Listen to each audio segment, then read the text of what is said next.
खुलुमबाय स्टुडिअ आं रबिन बसुमतारी। बे समाव पाकिस्ताननिफ्राय मोनसे मुगैथाव आरो सोंखारिजाथाव आखुआ सोराङाव फैदों। थांनाय बुधबारखालि दिल्लीनिफ्राय श्रीनगरसिम इन्डिग' फ्लाइट 6E2142 आ हरखाबै अखा आरो सार अन्थाइ गावनायनि जाउनाव दावबायारिफोरनि गेजेराव गिख्रंथाव आरो दावराव दावसिजों मोगा-मोगि जानांदोंमोन। नाथाय बिरखंनि पाइलटआ गिख्रंथाव जाथायनिफ्राय बारग'नो थाखाय लाहौर एयार ट्रेफिक कंट्रोल थामहिनबा ATC निफ्राय दसे समनि थाखाय पाकिस्ताननि अख्रां लामायाव हाबनो गनायथि बिदोंमोन। नाथाय पाकिस्ताना बे खावलायनायखौ नेवसिगारदों। बे जाथायाव सा 227 दावबायारिफोरा गिख्रंथाव खैफोदाव गोग्लैनो गोनां जादोंमोन। बिरखंआव TMC एबा तृणमूल कंग्रेसनिफ्राय 7 MPफोरबो दंमोन। बबेखानि जोबनायाव बिरखंआ श्रीनगर बिरखं गाथोनाव रैखाथि ओंखारनो हादों आरो दावबायारिफोरनि जिउआव खैफोद गैयाजासे रैखाथि ओंखारनो हायो।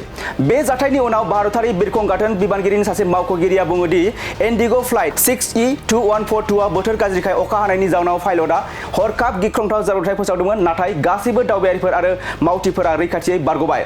आरो directorate general of civil aviation थामहिनबा DGCA बे जाथायनि सायाव नायबिजिरनायखौ जागायदों होनना सुलुंनिफ्राय मिथिनो मोननाय जादों। थारैनो बे जाथायनि उननिफ्रायनो बाथ्राया रोखा जाबाय दि पहलगाम उदखारि गाग्लोबनायनि उनाव भारत आरो पाकिस्ताननि गेजेराव सोमोन्दोआ गाज्रिसिन जाबाय होनना।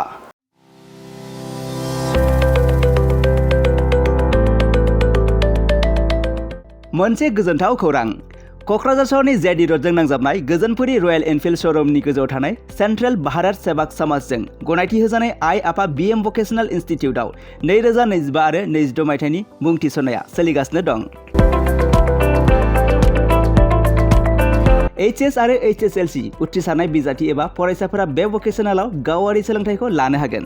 गोदान मुं थिसननाय आयदाफोरा जाबाय BSS diploma in medical record science, BSS diploma in EEG and EMG Technology, BSS Diploma in Critical Care Management, BSS Diploma in Hospital Waste Management, BSS Diploma in Hospital Infection Control and Prevention, BSS Diploma in First Aid and Patient Care, BSS Diploma in Physical Assistant, BSS Diploma in ECG Technician, BSS Diploma in Hospital Administration, BSS Diploma in Hospital Sterilization Technician Assistant, Certificate in Dietitian, Certificate in Old Age Care, Certificate Hospital Housekeeping, Lab Assistant, Pharmacy Assistant, Certificate in Emergency Medical Service, Certificate in Pulmonary Function Test एबा PFT Technician, Certificate in Awareness of HIV/AIDS, Certificate in Anti-Malaria Training आरो लोगोसे Office Management Courses, Computer Courses आरो Communicative and Soft Skill Educationनि कर्सफोरखौ 2 बोसोरनि गेजेरावनो आबुं खालामनानै